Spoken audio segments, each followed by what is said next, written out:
श्रद्धा भाव सबके अंदर है। आज का वो दिन जब हर कोई चाहता था उसकी मौजूदगी हो, लेकिन संभव नहीं है। तो कल यानी 23 तारीख से लोगों का आना शुरू हो जाएगा। श्याम वर्ण श्यामल प्रतिमा है ये, और इसकी चर्चा भी हो रही थी कि ये जो नवीन विग्रह है वो श्यामल रंग का होगा। श्री राम के स्वरूप की जब कल्पना की जाती है और जब इस विग्रह को देखा जाता है, इसको कैसे आप समझाएंगे?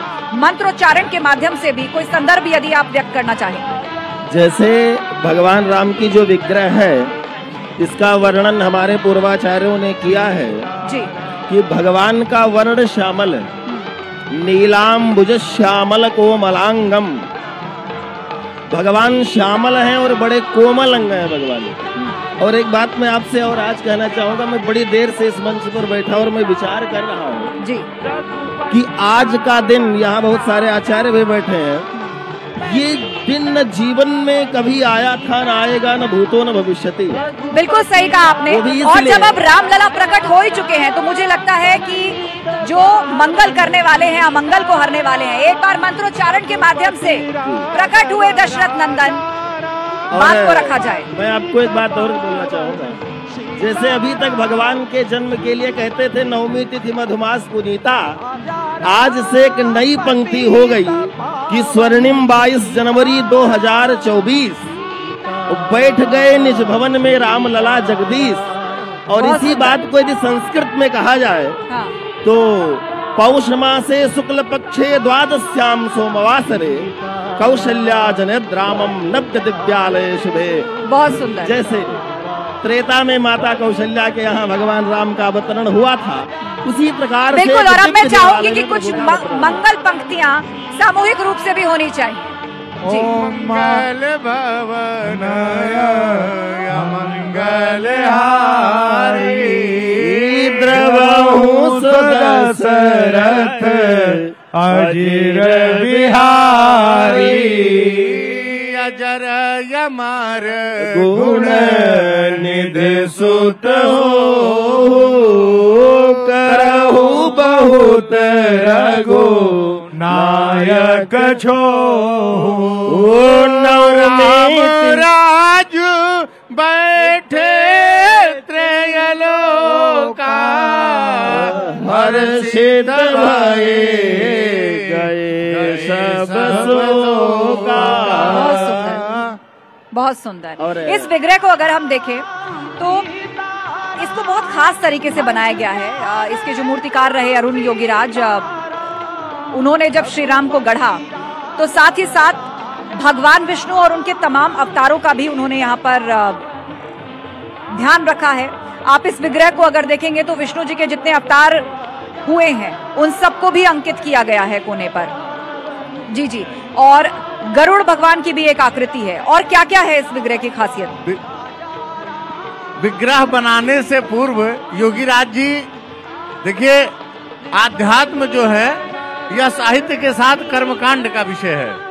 और योगीराज जी ने क्या किया, विग्रह बनाने से पूर्व कुछ दिन व्रत का पालन किया, फिर संतों द्वारा बनाया गया प्रसाद ग्रहण किया और कहा उन्होंने कि संतों के द्वारा बनाया गया जो भगवान का भोग लगा प्रसाद है, जब मैं ये पाऊंगा तो मेरी मन वृत्ति इधर उधर भटकेगी नहीं, और जो मैं चाहता हूँ या भगवान जो चाहते हैं वही विग्रह बन के तैयार हो जाएगी।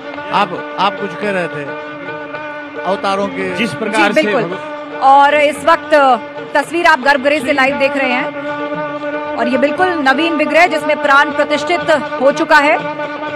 पुष्प मालाएं पहनाई गई हैं, स्वर्ण आभूषण पहनाए गए हैं, अद्भुत श्रृंगार श्री राम का यहाँ पर किया गया है। और उस वक्त उनके पांव को पूजते, उनको तमाम फल मेवे और सामग्री अर्पित करते भारत के प्रधानमंत्री नरेंद्र मोदी, और साथ ही वैदिक मंत्रोच्चारण वहां पर चल रहा है। आसपास की दीवारों को देखिए कितनी खूबसूरत है। पूर्व में तस्वीरों के माध्यम से आपने देखा होगा पूरे राम मंदिर में जो कलाकृतियां उकेरी गई हैं उन सब के पीछे कोई ना कोई जुड़ाव राम कहानी से है, कोई ना कोई कथानक ऐसा है जिसका अंकन आपको हर दीवार पे मिल जाएगा। और जब गर्भगृह को तैयार किया जा रहा था, वो जगह जहां पर स्वयं दशरथ नंदन रामलला विराजमान होंगे, तो इसकी खासियत का और ध्यान रखा गया है। तो रामलला की ये प्रतिमा जो करीब 150 से 200 किलो वजन की है, श्यामल वर्ण की है, वैष्णव तिलक धारण किए, स्वर्ण मुकुट जड़े और हीरे और सोने के आभूषणों से अद्भुत श्रृंगार, जिस नव्य और भव्य शब्द का बार बार जिक्र हो रहा था, इस विग्रह को देखकर वाकई ऐसा लगता है कि वो मूर्त रूप में चरितार्थ होकर सबके सामने आया है। रामलला के प्रथम दर्शन आपको न्यूज़ 18 करवा रहा है। जो लोग अपने घर पर सियाराम का जाप कर रहे हैं, कीर्तन कर रहे हैं, भजन कर रहे हैं और इस घड़ी का बेसब्री से उनको इंतजार था, वो समय आ चुका है और इस वक्त भारत के प्रधानमंत्री नरेंद्र मोदी रामलला की आरती उतार रहे हैं। सबसे पहले प्राण प्रतिष्ठा की प्रक्रिया पूरी हुई, उसका अनुष्ठान संपूर्ण हुआ, आंखों की पट्टी खोली गई, काजल लगाया गया, दर्पण दिखाया गया और उसके बाद प्राण प्रतिष्ठित हुए और जीवंत रूप में अब ये विग्रह यहाँ पर हमेशा हमेशा के लिए विराजमान हो चुका है। भगवान के प्रिय भोजन को अर्पित किया गया, पंचमेवा फल 56 भोग और लला मतलब एक बच्चा, उनकी जो पसंद होती है, उनकी प्रिय सामग्रियां उनको अर्पित की गईं और अब उनकी आरती उतारते हुए प्रधानमंत्री नरेंद्र मोदी इस वक्त गर्भगृह से ये तस्वीरें आप देख रहे हैं। रघुपति राघव राजा राम, जय श्री राम, अहो भाग्य हमारे रामलला पधारे। आज अयोध्या के चप्पे चप्पे पर ही नहीं बल्कि देश और विदेशों के भी जो राम भक्त हैं वो यही गा रहे हैं, मंगल भवन अमंगल हारी, द्रवौ सुदशरथ अजिर बिहारी। मतलब जो मंगल करने वाले हैं, अमंगल को हरने वाले हैं, वो रामलला या वो दशरथ नंदन मेरे दुखों को भी हर लें। यही जाप आज हर तरफ सुनाई देता है और यही भावना आज हर भक्त के अंदर है। और इस वक्त गर्भगृह की ये तस्वीरें, रामलला विराजमान और भारत के प्रधानमंत्री नरेंद्र मोदी ने अभी अभी उनकी आरती उतारी है और दूसरी तरफ भव्य तस्वीर उसी विग्रह की हम आपको दिखा रहे हैं और निकट से देख लीजिए। अयोध्या तो आप आएंगे ही, यहाँ के दर्शन करेंगे, लेकिन आज प्रकट हुए हैं दशरथ नंदन। करीब से देख लीजिए पूरा साजो श्रृंगार, वो भव्यता जो एक राजकुमार की होनी चाहिए, वो श्रेष्ठत्व जो एक क्षत्रिय का होना चाहिए और वो ज्ञान और शास्त्र और साथ ही वो भोलापन और मर्यादित चेहरा जो एक बालक का होता है, उस रूप में रामलला यहाँ पर विराजमान हो चुके हैं। रामलला के प्रथम दर्शन न्यूज़ 18 आपको लाइव दिखा रहा है। पुष्प वर्षा हो रही है, राम मंदिर के ऊपर आर्मी के हेलीकॉप्टर्स ने पुष्प वर्षा की है प्राण प्रतिष्ठा के बाद। और इतना ही नहीं, अयोध्या में भी बहुत जगहों पर फूल बरसाए गए हैं, राम की पैड़ी पर भी गुलाब की पंखुड़ियों की वर्षा की गई है, क्योंकि उत्सव का माहौल है। प्रकट हो गए हैं रामलला। आज 500 साल का संकल्प पूर्ण हुआ। आज बहुत से ऐसे लोग जिन्होंने सालों से व्रत रखे थे, उनके भी व्रत पूरे हुए। जिन्होंने अपना पूरा जीवन किसी न किसी तरह इस आस में बिता दिया कि जरूर अपने स्थायी मंदिर में विराजमान होंगे रामलला, जो सीधे राम नाम जपते हैं, उनसे जुड़े रहते हैं, उनकी भावनाएं उनके साथ हैं। सालों से जिन्होंने मौन व्रत रखा, किसी ने प्रण लिया पैरों में बिना कुछ पहने आएंगे, किसी ने प्रण लिया कि साइकिल पर बैठ करके यात्रा करेंगे, कहीं रुकेंगे नहीं, रुकेंगे तो सीधा रामलला के सामने दर्शन पाकर वापस लौटेंगे। आज ऐसी ही कहानियों का आप कह लीजिए एक बहुत ही खूबसूरत उनको पूर्ण विराम मिला है, क्योंकि रामलला को अपना नव्य और भव्य मंदिर स्थायी तौर पर मिला है।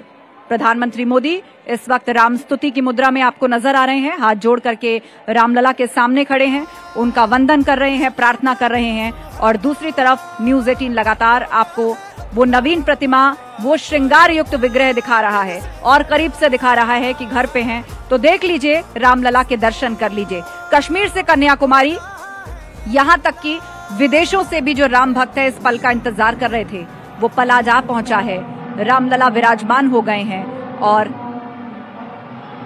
इस भव्य स्वरूप में नजर आ रहे हैं। पीला वस्त्र पहनाया गया है, स्वर्ण आभूषणों से सुसज्जित किया गया है, मस्तक पर स्वर्ण मुकुट है। और जब इस विग्रह, इस प्रतिमा को बनाया जा रहा था, चूंकि इक्ष्वाकु वंश से आते हैं, सूर्यवंशी राजकुमार हैं, इसीलिए मुकुट के ऊपर सूर्य को विराजमान किया गया है। और उसके साथ ही भगवान विष्णु के जितने भी अवतार हुए, चाहे वो वराह अवतार हो, मत्स्य अवतार हो, कृष्ण अवतार हो, जितने भी अवतारों में जन्म लिया, उन सब की आकृतियां उकेरी गई हैं। गरुड़ भगवान को स्थान दिया गया है, क्योंकि गरुड़ जो कि वाहन है, और जटायु जिन्होंने सीता की रक्षा के लिए अपने प्राण न्यौछावर कर दिए थे, उन सबको सम्मान दिया गया है।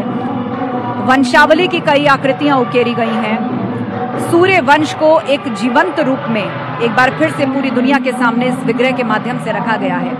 इस बात का खास ख्याल रखा गया है कि जब श्रद्धालु अयोध्या में आए तो उनको आते ही ये एहसास हो जाए कि वो सूर्यवंश की राजधानी में आए हैं। जैसे ही आप अयोध्या में एंट्री करेंगे, वहां पर सूर्य रथ बना हुआ है, मुख्य द्वार पर लिखा हुआ है यतो धर्मस्तति जया, मतलब जहां धर्म होता है उसी की जीत होती है। और यही सुप्रीम कोर्ट का भी ध्येय वाक्य है और यही बात श्री कृष्ण ने कुरुक्षेत्र में युधिष्ठिर से कही थी। रामलला विराजमान के लिए ये पूरी लड़ाई, राम मंदिर के लिए ये पूरी लड़ाई, जिस धर्म के मार्ग से, जिस संविधान के मार्ग से, जिस संयम और शांति के मार्ग से लड़ी गई, ये अपने आप में एक अद्भुत और बेजोड़ नमूना है इस बात का कि जिन मर्यादा पुरुषोत्तम भगवान श्री राम के स्थायी मंदिर के लिए ये लड़ाई लड़ी जा रही है, तो ऐसे में हर मर्यादित तरीके का ही उपयोग किया जाएगा ताकि हर्षोल्लास में कोई कमी ना आए। और यही आज जन जन के मन में है। और ये देखिए नजारा, 8000 गणमान्य मेहमान जो आज पहुंचे थे वहां पर प्राण प्रतिष्ठा के दौरान, जिनकी मौजूदगी, और ये आरती उतार रहे हैं प्रधानमंत्री मोदी रामलला की। गर्भगृह की लाइव तस्वीर आप देख रहे हैं। रामलला के प्रथम दर्शन न्यूज़ 18 आपको करवा रहा है।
रामलला की। दरअसल लला बाल रूप भी बिल्कुल शिशु का रूप, इस भाव के साथ रामलला की स्तुति की जाती है, पूजा किया जाता है।